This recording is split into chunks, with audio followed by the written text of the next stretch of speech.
திருமந்திரம் என்பது வெறும் பாடல்களுடைய தொகுப்பு மட்டுமல்ல, அது ஒரு முழுமையான ஒருங்கிணைந்த தத்துவ அமைப்பு.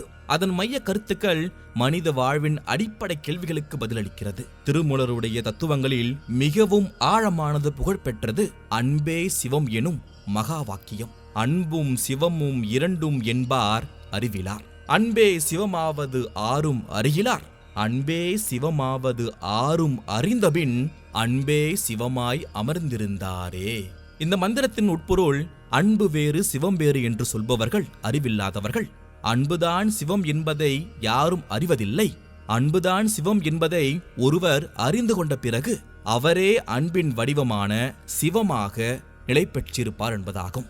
இங்கு கடவுள் அன்பானவர் என்று சொல்லப்படவில்லை. மாறாக அன்பு என்ற உணர்வின் சாரமே கடவுள் என்று சொல்கிறார். இதன் மூலம் அன்பு என்பது வெறும் உணர்ச்சி நிலையிலிருந்து பிரபஞ்சத்தின் மூல சக்தியாக, பரம்பொருளுடைய இயல்பாக உயர்த்தப்படுகிறது. இந்த தத்துவத்தின்படி நாம் பிற உயிரிடம் காட்டும் ஒவ்வொரு சுயநலமற்ற அந்த அன்பும் இறைவனை வழிபடும் ஒரு தருணமாக மாறுகிறது. இதுவே பக்தி மார்க்கத்தையும் ஞான மார்க்கத்தையும் இணைக்கும் ஒரு பொதுவான ஒரு சங்கிலி. அடுத்து ஒரு புரட்சிகரமான ஒரு பாடல். ஒன்றே குலமும் ஒருவனே தேவனும் நன்றே நினைமின் நமனில்லை நாணமே. மனிதகுலம் ஒன்றே, இறைவன் ஒருவனே, இதை நன்றாக மனதில் கொள்ளுங்கள், மரண பயம் தேவையில்லை என்பது இதனுடைய பொருள். இந்த கூற்று அது சொல்லப்பட்ட காலத்தின் சமூக சூழலில் வைத்து பார்க்கும் பொழுது, அதாவது 3000 வருடத்திற்கு முன்னால் வைத்து பார்த்தாலும் சரி, இல்லை கிபி 5ஆம் நூற்றாண்டில் வைத்து நீங்கள் பார்த்தாலும் சரி, இது ஒரு புரட்சிகரமான ஒரு பாடல்தான்.